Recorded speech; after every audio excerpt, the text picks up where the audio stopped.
How's it, Internet? And welcome back to the Build Along. This is episode 3. We're going to be talking about solution design. So we've gone through all of our scoping.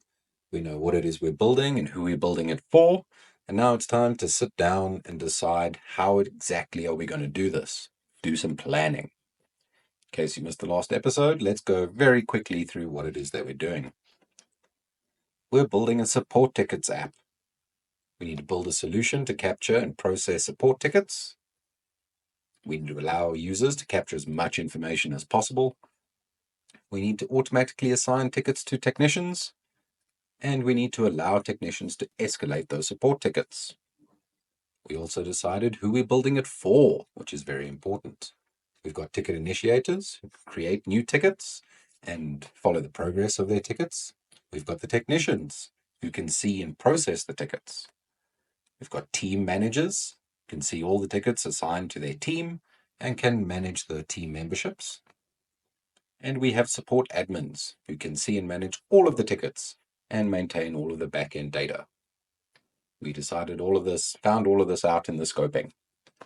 That has given us our functional requirements. We need to capture information, create, assign, and manage our tasks, manage the task escalation, and make the data visible and manageable. So, starting with the first one, capturing information. Let's plan how we do that. What exactly are we capturing and how are we capturing it? For the purpose of this demo, we're going to be using SharepointOnline as our data source because it's cheap. And we're not going to be having so much volume in the series, just with demos and recording these videos, that we need to worry about any of that or to push it to SQL or anything. So we're just going to use SharepointOnline. So what lists are we going to use? Well, we need to capture the support issues and the support tickets. We're also going to have attachments related to those, and they're going to fall under different systems. So we need a system register for all of those. We need to register for the different teams, and we need users that are in those different teams and managing those different teams. Those are the basic lists that we're going to be using. So we've got all the lists, but we need to interrelate them. How do they relate together? Well, support issues are based on a system. The system's got an issue, the machinery's got an issue, whatever it is. So we need to link the system register to the support issue. We can keep the ID of the system in the support issue. That's not a problem. Similarly, we can keep the support issue ID and the support ticket ID on the attachments. So those are linked. We can keep the support issue ID on the support tickets so that those are related. We can have the user profile IDs on all of these different things as well as in the team registers. And then the teams also have to be related to everything else. And this can very quickly become a nightmare of IDs everywhere. So in order to streamline this a bit, we're going to be using some mapping tables. These will help us relate various lists that we have to each other in a much more usable way. So also make it quite simple for us to query our data. For instance, if we want to display all tasks created for a specific issue, we have our support ticket, and that's got the ID of the support issue in it. So we can query that either way. If we want to display all tasks for a user, including tickets that have been delegated to other users, well, we can say, okay, we've got a user. We can check up against the user mapping table, the delegation mapping table for all other users that are delegated there. And then we can use those IDs to pull the support tickets. If we want to display all the tasks for a team, well, we've got the team ID. And because of the mapping table, we know all the users in that. So then we have a list of IDs that we can pull the support tickets for. Makes it quite simple. Now we know all the lists we want to build. What actual information is going into that? We need to go through each one of these and decide exactly what information we're capturing. Starting with the support issue. We want a title, a description, who it is logged by, what the status of it is, when it was created, when it was last changed, when it was closed. We want some comments based on that. Now, because we're using SharepointOnline, it's going to capture the ID, the created date, the modified date, and largely who did it by itself. You might also say, oh, but all SharePoint lists already have a title. So it also does the title for us. Specific note on SharePoint Online is that the title field in a SharePoint Online list might look like a simple single line of text field. It's actually not. SharePoint treats it differently. So I would suggest you create a separate column for issue title rather than just using the SharePoint Online title column. But you can. I would suggest against it. What we also want to do, though, is keep an audit of the support issue so that every time it changes, we can save all the changes and we can follow back through the process and see what happened at any point in time. The audit logs are quite simple.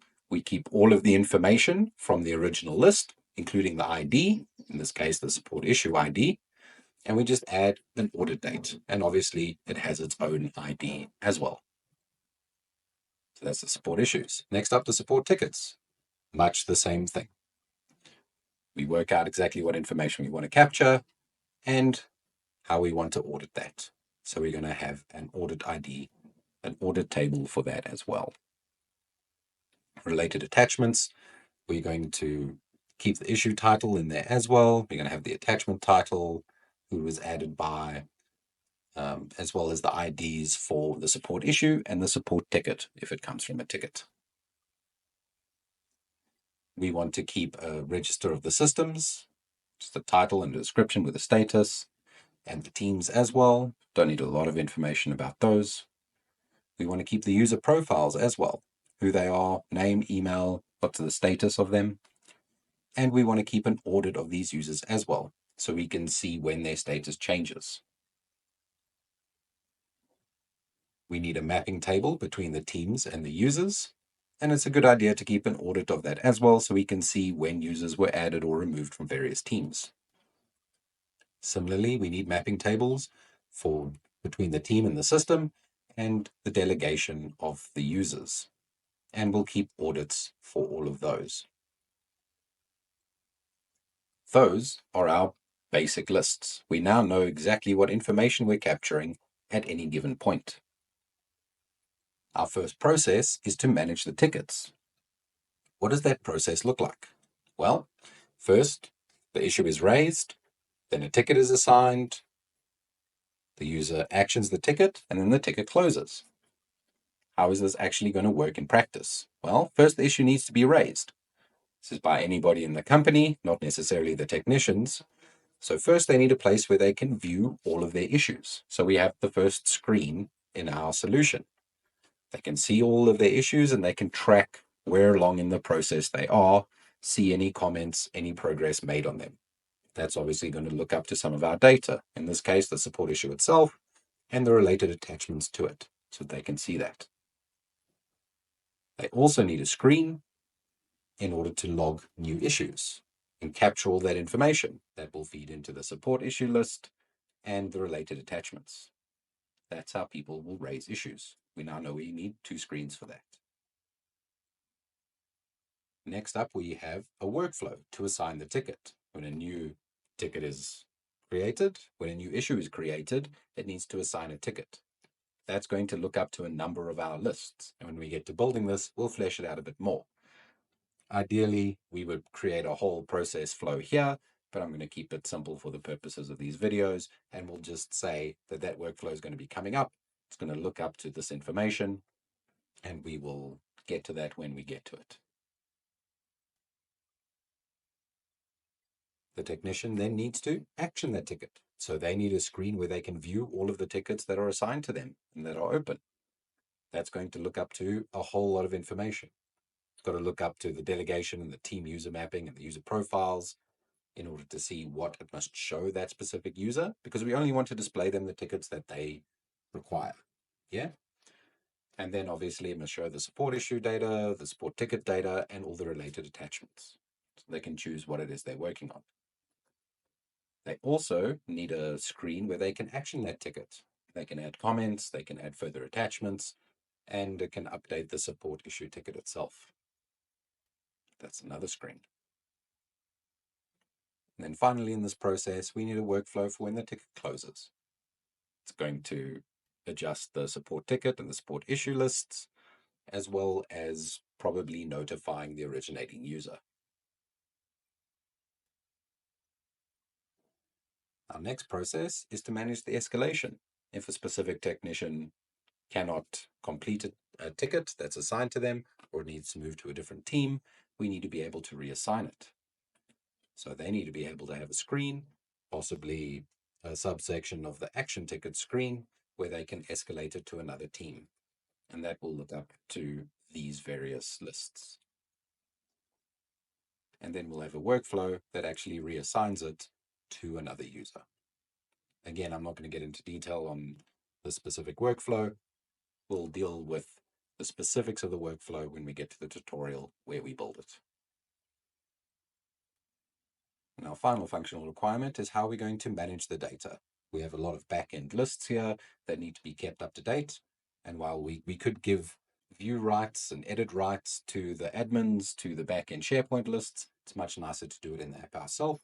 So we can have a screen for an admin menu that then breaks out into many different screens that allows them to update the system register, the team registers, all the mapping tables, and all of that. By going through this process of thinking through exactly what information we're capturing, what functions we need, we have now built up a technical requirements list.